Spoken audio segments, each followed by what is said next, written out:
Eyni məhəllədə yaşadığı tanışını öldürməyə cəhddə ittiham olunan Bəhrəm İbayevin məhkəmə araşdırması başa çatıb.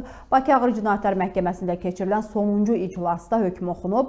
Hakim Səbuhi Hüseynovun sədrliyi ilə keçirilən son iclas təqsirləndirilən şəxsin doğum gününə təsadüf eləyib.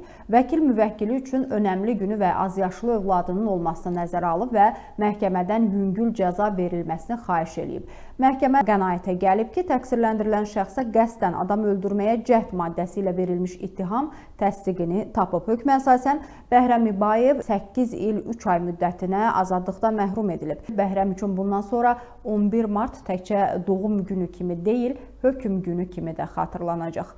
Qeyd eləyək ki, cinayət hadisəsi ötən ilin yayında Sabunçu rayonunda yerləşən Park Kafe adlı iaşə obyektində baş verib. İstintaq materiallarına görə Bəhrəmlə zərər çəkmiş Natiq Hüseynov arasında mübahisə salam verməmək üstündə başlayıb. Belə ki, Bəhrəm Natiqin ona salam vermədən yanından keçməsinə əsəbləşib. Onlar arasında elə bu məsələ ilə başlayan mübahisə qanla yekunlaşıb.